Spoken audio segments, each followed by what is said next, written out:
Today on Carl and Heather Present, our guests are Chris and Maribeth Dodd. Chris is the executive pastor of my church, Gateway Franklin.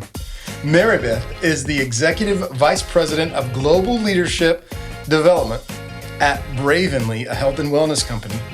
They are two capable executives, both gifted leaders, both high capacity individuals, both trying to become one as a married couple. So how do we do it? How do we love someone like Christ loved the church?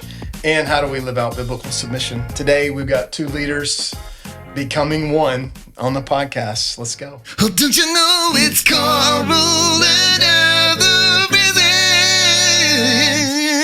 Marriage Podcast. Love it. Love it. Thanks, guys. Thanks for having us. Yeah.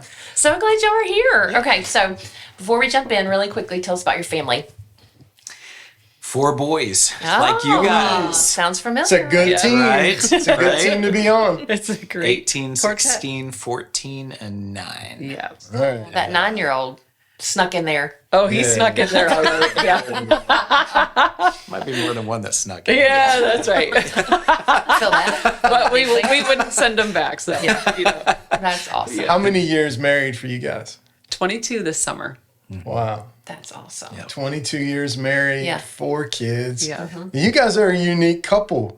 You're both in high-level leadership roles, and you're trying to work it out. I'm excited to talk to you guys. Yeah, so when did you realize that you share some of and you have different gifts, I'm sure, but when did you realize you had some of the same strengths, and what did that look like early on?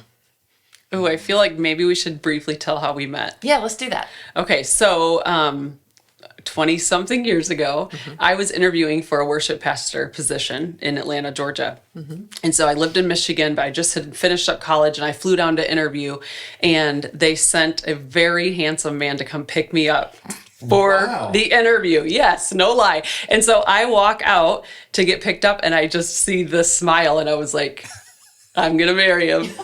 Are you serious? Yeah. So I didn't say it out loud, but it was like had that instant. thought. There was just something, you know? And so like we went throughout it was She like didn't tell me at the time. no, I knew he would run, you know, but only a little creepy. I'm trying to think a of tiny the bit. shoe on your foot. You know, what are you like? I'm going to pick up the new worship leader, Right. you know, and Right.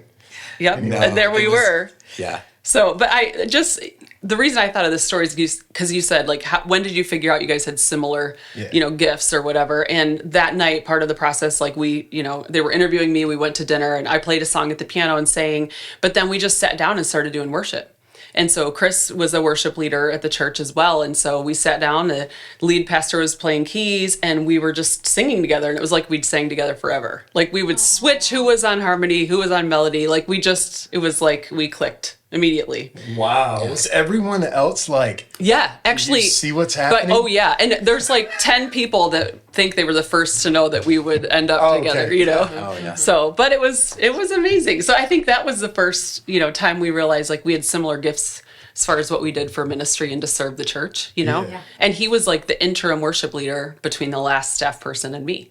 So we had some fun with that too. And immediately in our relationship, because we were hiring her as the worship pastor, I'm interim just for a period of time, right? And so I'm stepping out of that. Yeah. And so immediately in our relationship, it was a while before we started dating, but I'm already submitting to her leadership in a professional sense, right? Okay. Because this is not my ministry. This is her ministry to run, right? And so that the trend of us being in different spheres and some of the time, she's leading, some of the context I'm leading. It started from the very beginning, Okay. If that makes sense. Yeah, it makes sense. It's really cool too. Yeah. This is a good story. We've never gotten a chance to interview a couple with like y'all's Strong gift leadership gifts. Yeah, both of you you. strong, capable leaders. Yeah. Okay, so then you obviously start dating, you get married, you're both still in, in leadership roles, and I know some of your story, you've had some leadership roles and you've had dual leadership roles kind of at the same time at church ministry and then outside of the church as well. Maribeth, what does it look like for you as a strong, independent, capable woman to be a wife and a leader in a lot of areas in your life, but then also still have a husband in your home who's the leader of your home? What is that? Talk about that dynamic. Yeah. I mean, have you guys ever seen, there's a reel out there where it's like some woman is like jumping on her husband's lap and like he's wrapping her up like a little baby. And she's like, after a long day of being a strong, independent woman, like, this is all I need, you know? Yeah. And I truly feel like that. Like I've been in some awesome situations to lead people, but it's like, I have this foundation and this strength in Chris that I would never be able to do any of those things if I didn't know that I have this just solid thing, you know? And so one time we heard someone describe marriage as a submission competition. And just like kind of loved it, you know, like what does it look like for both of us? And I'm making it sound like we always get it right. We don't, but like, what does it look like to try to submit to each other, you know? Yeah. And we probably should tell the story of our premarital counseling because this is a good spot. Yeah, go for it. Yeah. So okay. Yeah, you get So yeah. So we did premarital counseling and we went to like this weekend away in the mountains. And so they brought us in, and before we even got there, we had to fill out this huge thick packet of like personality tests, spiritual gifts tests, all the things, you know? And so we get up there and the guy pulls out all the paperwork and he's like, okay, well, there's one area that's, you know, kind of concerning. You guys told us that you really want Chris to lead in the home, and the area is confidence. And there was this like scale of confidence. And he's like, Maribeth, you came back and you scored a 94. Chris, you scored a 20. And so, like, it was awesome. It was awesome how he presented it to us. I'm so thankful for it because he said, I want you guys to be aware of this now before you even get into this marriage. That Maribeth, you're going to make decisions quick. You're going to move. You're going to be so sure of what you want. Chris is going to take a little more time. Yeah. You know, like, have you guys seen Zootopia? The sloth on Zootopia? Yes. That's this guy. Not always, but sometimes. But that was so good for us, I think, you know? Yeah, for sure. It helped us to realize that, look, this can be an issue. It doesn't have to be an issue, but it can be an issue. Yeah. And what does it look like for Chris? What does it look like for you to step up to the leadership role in ways that might be uncomfortable for you? Yeah. Right?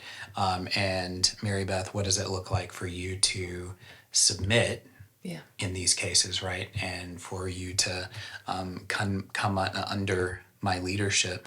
But in practical terms, I'll be honest with you, there's so much of a partnership. Yeah. And I'm sure that this is true of you guys as well. When you think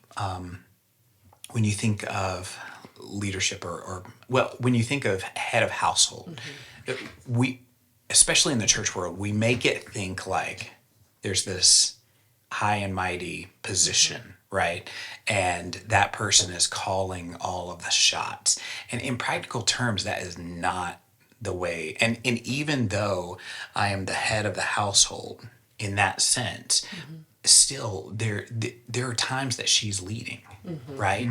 Yeah. There are circumstances in which she's leading. There's times when I'm leading. If there's an impasse, you know, then I can step into the moment, right? But there are so few impasses because as two adults who get along need to do, we talk it out. You know what I'm saying? Yeah. There's never a situation in which, to use the phrase, I have to put my foot down. Does that make sense? Yeah. There are times in our house in which Asher's leading. There are times that Tatum is leading. It's like someone in the household is always providing some leadership. And thank God it's not all any of us. Now, that doesn't mean that I don't provide leadership over everyone. Sure. But there are times in which all of us have to step up to the plate and provide the influence that we need in the moment. You know, and that could be as simple as like changing the tone of the conversation. Yeah. You know? So I appreciate the fact that when I'm tired, she can step in. When she's tired, I can step in, right? And so it really is, in a lot of ways, a partnership in our family. That's really insightful because it speaks to the level of leader. Maybe it didn't start there, but it speaks to the level of leader that you've become, because a lot of people, a lot of men lead with kind of like this overbearing strength, but it's masking insecurity. I think it takes a lot of peace with who you are to be able to lead in the way that you just described. Like, I'm diffusing and distributing this influence out across. I'll take responsibility when I need to, but I don't always need to be recognized as the leader. What kind of internal shifts maybe have you made, adjustments have you made over the years to grow into that? I think that'd be something that a lot of young dads or young husbands could learn from. Yeah, that's I'm in a men's group, and one of the things that one of the guys said of me was that I appreciate the fact that you can lead in the room without leading, and some of your best leading is when you're not leading. And it was kind of a mouthful, but what he was trying to say is that you don't have to be the one out front to know that your influence is being had all over the room. Okay, and so I think that this is the case in our families. Like, in some ways, my job is to work myself out of a job.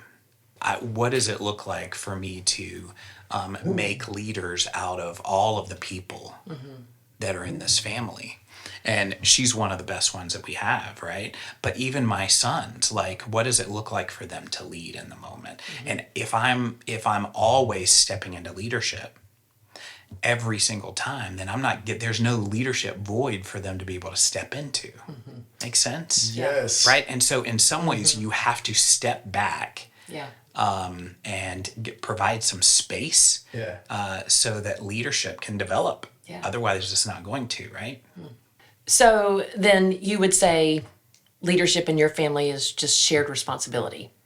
Yes. And you give people influence, a place to lead. And I think the way we have seen that in just the short time that we've known you guys played out is that Maribeth thrives because you have someone in your corner who's your biggest cheerleader and who's not trying to press you down, right? Yeah. And who's saying, hey, I see these gifts in you. I recognize these gifts. I want to fan the flame of the gift that God has put in you.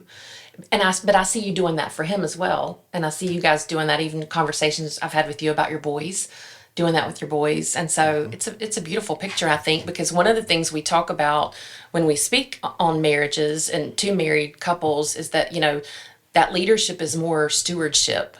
Yeah. It's more caring for what God has entrusted you with versus like this dominant corporal, military-ish kind of leadership in that sense. So it's beautiful. And there are people that lead that way, and there's not knocking it, but there's a place, I think, for us to make room for people, and especially for, it's funny. I'll tell you a story.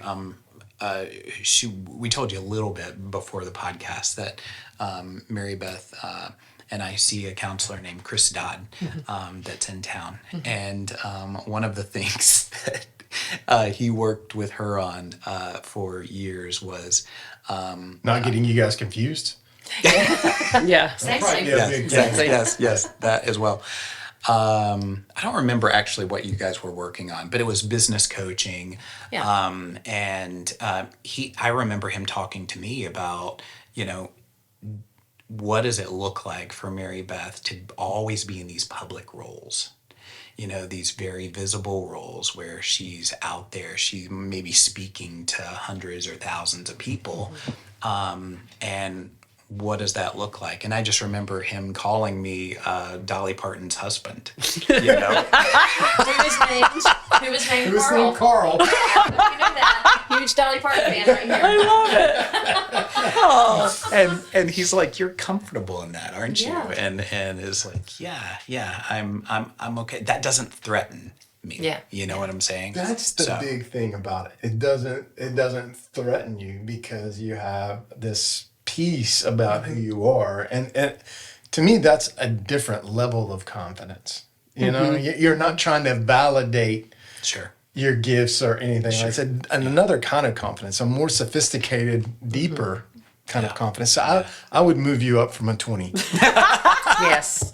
I've probably grown a little bit since then. Yes, Yeah. I'd say so. Hopefully. Yeah. Okay, so That's a good story. so now here's like real talk here. Are there times where these gifts can cause like conflict? Like what does that look like on a day-to-day basis? And share a little bit maybe about that. Yeah, I mean, for sure. You know, like the sloth thing, for example. Like Chris moves very slowly Yes. in everything. You know? We can relate to that. I'm Chris in the relationship. Oh, really? Yeah. Yes. I would not have guessed. Yes. Uh-huh. Okay. Yeah. He I is look like more like a sloth. I always say, you're a ready, shoot, aim kind of guy. Yes. And I'm like, let's talk about it. Let's process it. Let's think Okay. about it. Let's Yeah. plan it. Let's plan it again. You know. Yes. That he's like, let's just do it. Yes. Yep. Yes. I know. And that is how it is for Yeah. us, you know? Like, I'm like, I have an idea. And I know he's just like, oh no, you know? Heart like, palpitations. here it comes, you know? So, I mean, that is definitely interesting. And there's many times in parenting, too, just how we handle a situation with the kids. And you got to really think about, like, okay, I would do this, he would do this. Where's maybe the middle ground, you know, for us? Which the nice thing is, like, I feel like we temper each other in a lot of ways in that regard. Sure. Like, we are opposite on every personality test and every, like, Okay. exact opposites. We have some crossover and spiritual gifts and stuff like that. But, yeah. Yeah, I'm tough on the kids and I demand a lot and she's more I'm the fun one. yes, you're the fun one. If you go to the store with me, you're definitely getting a treat. Yeah. Yeah, not kidding. One of so our, good. which one said, "Dad, you're our adult," and Mom, Mommy's our teenager. yes, Mommy's our teenager for the family. Yep. You know. So yeah, we it's definitely different. But if it weren't for her, I wouldn't have the relationship. I wouldn't value the relationship with my kids that I do because she draws me out to have intimacy with the kids. You know what I'm saying? To really work on that connection piece. If I didn't have her, I would just discipline. You know? Yeah. And that's not a place, you know, to parent from. Only disciplining, only fixing problems. You know what I'm saying? Sure. He's very without good. the He's like connection. very analytical, you know? Yeah. So it's like I'll come up with a big idea and then he immediately. So that's the conflict that happens and has happened quite often. Like I have this shiny new idea and Chris is like, all right, here's all the issues that are going to go wrong with it. Yeah, I see problems. So I'm like, So no. that's been That tough. frustrates you because Oh, yeah. you're like, just come on. Yes. You can't see Yes. how good this Yes. is. And we heard somebody speak one time and they said, instead of howing them to death, wow them to life. And so for a season, I would say something and he would just go, wow. You know? Like just, and it, I mean, you do gotta kind of like let it breathe for a second. But I mean, even just in like businesses we've done or just whatever, Yeah. it's awesome because I am fast for like ideas, like let's do this. And he is that guy. Like he's like the COO. Like I need him to come in and be like, oh honey, have you foreseen this, this, and this? You know? And it's like, couldn't do without him doing that. But I wouldn't have stepped into ministry without her. Okay. Right? Say I mean, more about that. Why? She encouraged me to do that. Okay. You know, and she believed in me even when I didn't believe in myself, and so I did that, and it was a scary step, you know, leaving a good paying job and going into ministry, but it was what I needed to do. Yeah. So, and I wouldn't have, just on my own, I might not have done the crazy thing, you know, but the crazy thing was the right thing, Yeah. you know, and people that are built like me don't usually think that way, right? Or too scared to do it. And so she helped me through that process. And I'm glad that I did. And 20 years later now, 20 years of later, ministry. 20 years of ministry. Yeah. That's awesome. Yeah. Yeah. That's amazing. Yeah. That's wonderful. So great. Well, so like you guys are maybe like a hypothetical scenario. You're at an impasse. You're so excited about whatever idea, Maribeth, you know, new business, new venture, and you're like the opposite. You know, like, we're never doing this. Maybe you're not there. Play hypothetical with me, but like, how do you get to agreement? What's the pathway forward without somebody being like, my way or the highway, like power struggle type thing?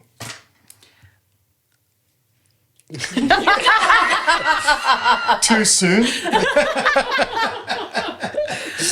Well, I'm trying to think who's the best one to answer this.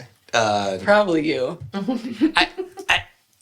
I think that I process differently than she does. Okay, she gets in the middle of something and processes it. Okay, she's like, okay, now let's deal with all of these things, right? I've already seen all the things, right? And so I want to go in understanding, exactly what's going on. The problem is, like God calling Abram, he didn't fill in all the blanks. He just said go. Yeah. And there was a lot that I'm sure if Abram was built like me, that he didn't have answers for all of these things. Yeah. And I want to know where I'm going. I want to know who I'm going with. I want to know how long it's going to take to get there and what I'm going to do when I'm there. And those we don't always get answers to those. Yeah. So I say that to say that we both bring a different perspective, and we have to have grace for the other's perspective. I need some time to figure out, okay, what are the logistics look like? How is this going to work? But that process sucks the life out of her, and it discourages her, right? And so there's a time for it, but the problem is that my flesh, I want to do it right away.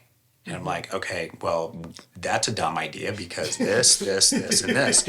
And that, of course, that hurts her, because she needs me to be there, and to, if there's something that she's excited about, to rejoice with her. Yeah. Even if we don't end up doing it, to be there emotionally with her, and celebrate it in the moment. I don't know if you would add more to that. Yeah, I mean, I just think I think we've come a long way in that, like when I think back to us in premarital counseling versus now, like we're very different people. Like we've grown up a lot and made a lot of mistakes and figured it out and kept going, but it makes me think there was a time when I was doing business consulting and I was between contracts, and it was a little bit scary.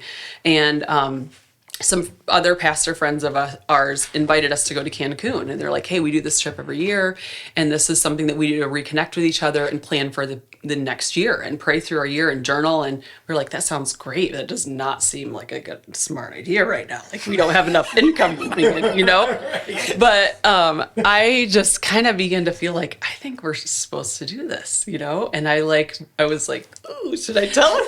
So I bring it up to Chris, and I remember he was just like, but he like 24 hours, he's like a 5 a.m. at the kitchen table reading his Bible kind of guy. So next morning he gets up, spends his time with the Lord. And by the time I come out, which is a little later, maybe 6:37, he's like, I think we should go. And it was that was one of those things that that made no logical sense, but I just felt in my spirit, this is right.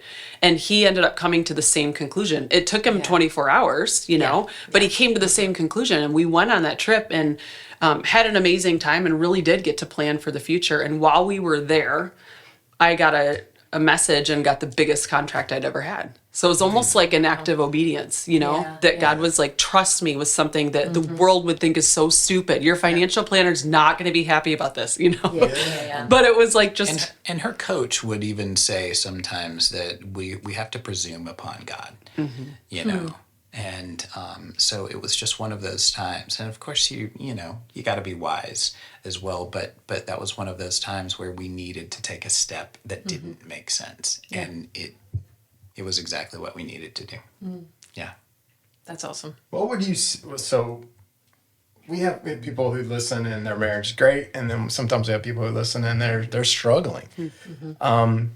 Maybe to the couple who's struggling, with similar things that you guys have described. Heather and I are very, very different. We go about the world.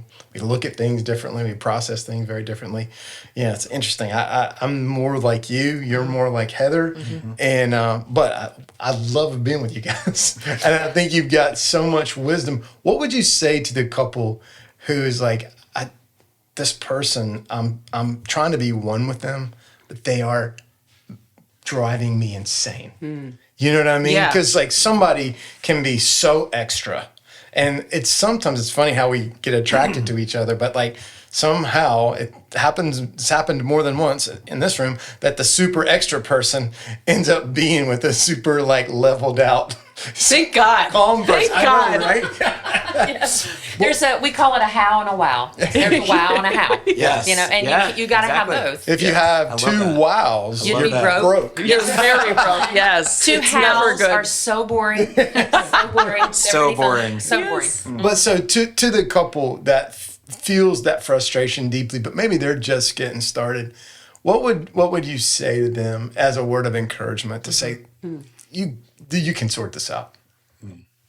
I say, like, remember why you fell in love with that person, you know? And that sounds so simplistic, but it's also like, with all of the strengths, there's a downside to everything. You know what I mean? Like, you want somebody who's like got an outgoing personality. Well, the downside is they're sleeping in, you know, like just it's some of those things. So it's kind of like, I don't know, like one thing we get to do as a spouse is to find the good in the other person.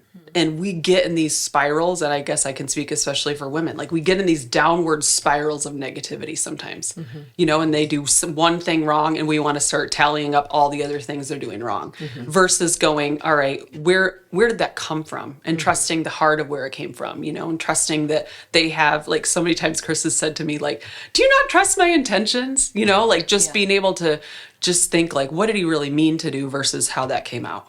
You know, and not trying to catch him and saying the wrong thing or doing whatever, but instead going like, all right, I know he didn't mean that. Like, honey, do you realize how that sounded? That was terrible.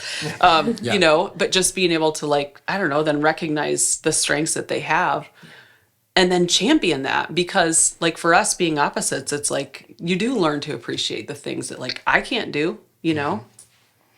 Yeah, to expound on that, if that you don't understand why they're doing what they're doing, figure out the most generous way that you can interpret it, right?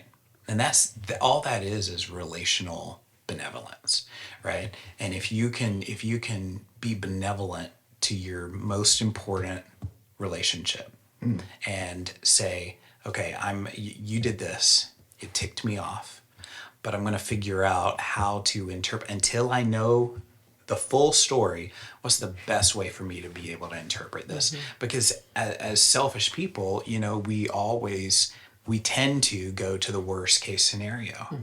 Like, you did this to hurt me. Yeah. Well, then you don't know me very well, because I would never want to hurt you, right?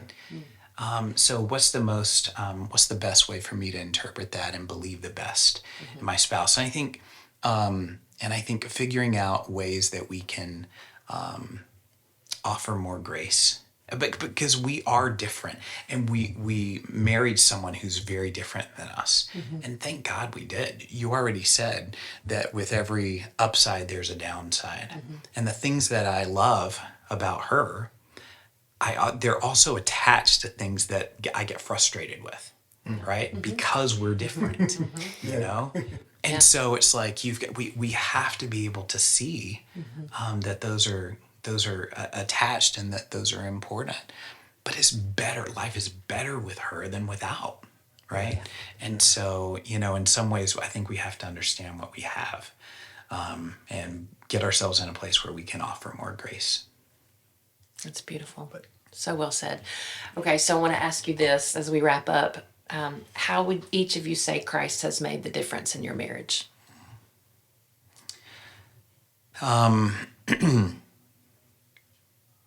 There is, I will say that, I don't know that we would be married at this point if it weren't for Christ's continued influence in our lives. Like if we didn't have his presence and grounding in our lives, I don't know that we would have made it, honestly. Marriage is, this is the best thing that's ever happened to us, but it is also very hard, right? The highs are highs and the lows are lows. And so like we need his guidance, we need his presence. And she can tell, like, if there's a season when I'm not spending time with God. It's funny because we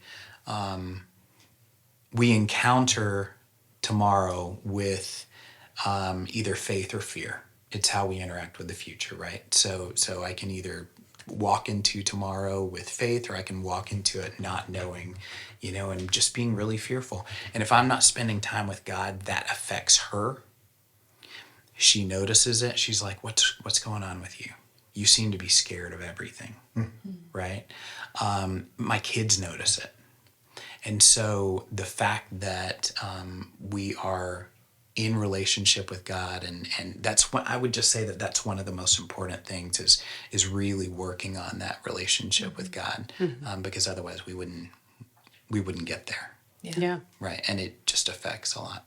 Yeah. Sorry, that was a run-on, but please go ahead. So you said it so well. I could just say, yep. But I would definitely say, like, when I said earlier, we're such different people, and I hope we keep becoming a different person every year, as we grow in the Lord and in experience and in leadership and our family. And so, like, I just see the sweetness of our marriage now at 22 years and the depth of it, and, like the grit and what's there now that was not there when we got married. Like, I remember at our wedding, we had a time where we were like at the kneeling benches and our parents came around us and prayed, like, as part of the wedding ceremony. And I literally remember thinking the thought, like, what could go wrong? I was like, I mean, I'm glad we're doing this, but like, we're going to be great. Like, I'm a total optimist, So I was like, what? It's like, and I mean, who would have known? Like, we've had a lot of twists and turns, We've moved across the country multiple times. We've been in tough situations in ministry and business, and we've lost loved ones, and it's like we've raised kids. That alone could be a whole thing. But like, just when you think, like, that's what makes it worth sticking out. There are certainly days where we are like, "Ooh, do we even want to see each other?" Like, there's moments I just don't like you, and like if you push through those things, though. It just does get better. And we talk to a lot of people that if they've gone through a split or something, they almost always regret it. Like, it's better to try to figure it out always. And I think, like Chris said, like, without us seeking the Lord on our individually and then as a family, I don't know that we would be able to, because that's hard. Thank you guys for talking to us tonight. Yes. Just for the listener, we just had this amazing pasta dish that Heather made before, and we ate it in our kitchen. It was so good. And it's just good to be together, be around the table together, and just keep talking. I've been sitting here looking at you guys, and I just have this thought. You're like a Proverbs 31 woman. You hear that, like Proverbs 31 woman, but behind every Proverbs 31 woman is a Psalm 112 man. And Psalm 112 talks about a man of integrity, a man of great confidence, and a man of great humility. And so you both are these biblical models of how to go about it. I'm so grateful to know you both. So happy to cheer for you. Keep going. And thank you for being one of my pastors. And I'm grateful for it. Thank you. Oh, we love you guys. Yeah, well, so much. We always end with this phrase, together on purpose. So we're together on purpose. Together on purpose. Y'all can say it too. I love it. Together on purpose. Together on purpose.